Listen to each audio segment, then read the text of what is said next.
ഇപ്പം അക്ഷരങ്ങൾ വേണ്ടല്ലോ, മറ്റേ അക്ഷരങ്ങളെ ആശയം വന്നാൽ മതി. അതെ, അക്ഷരങ്ങൾ മാറുന്നതനുസരിച്ച് ഭാഷ മാറിക്കൊണ്ടിരിക്കുന്ന ഒരു, നമ്മളുടെ അറിവുകളുടെ അനുസരിച്ച് ഭാഷയെ മാറ്റിക്കൊണ്ടിരിക്കുന്ന ഒരു സമയമാണ്.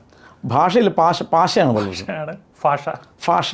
ഈ മ്ലേച്ഛൻ എന്നുള്ള പദം വരുന്നത് എങ്ങനെയാണെന്ന് അറിയുമോ? ഭാഷയെ കൃത്യമായി ഉച്ചരിക്കാൻ അറിയാത്തവനെ വിളിക്കുന്ന പേരാണ്. ഇപ്പോഴും നിങ്ങൾ മ്ലേച്ഛൻ എന്നുള്ള പദത്തെ നമ്മൾ ഗൂഗിളിൽ സെർച്ച് ചെയ്താൽ നിങ്ങൾക്ക് ഈ അർത്ഥം കിട്ടും. ഈ ഫ്രഞ്ചുകാർ, ഇംഗ്ലീഷുകാരൊക്കെ വന്ന സമയത്ത് ഇവിടുത്തെ പദങ്ങൾ കൃത്യമായിട്ട് ഉച്ചരിക്കാൻ പറ്റാതെ കഷ്ടപ്പെടുമല്ലോ. അപ്പോൾ അവരെ ചേർത്ത് വിളിച്ചിരുന്ന പേരാണ് മ്ലേച്ഛന്മാർ. പഴശ്ശിരാജയൊക്കെ മ്ലേച്ഛ എന്നെ തുടരുതെന്നൊക്കെ പറഞ്ഞു എന്ന് പറയുന്ന ഇവനെ ഉദ്ദേശിക്കുന്നു.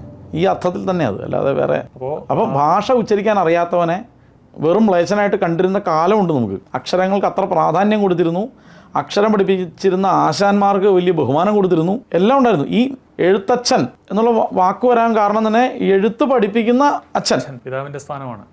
തല്ലി പഠിപ്പിക്കും, ഉച്ചാരണം തെറ്റി അടിക്കും. ശാസനം കൊണ്ടാണ് ഇത് പഠിക്കുന്നത്. ഇഷ്ടപ്പെട്ടിട്ടല്ല ആദ്യം പഠിക്കുന്നത്, പിന്നീടാണ് ഇഷ്ടം വരുന്നത്. രുചി അറിയുമ്പോഴാണ് ഇഷ്ടം കൂടുന്നത്.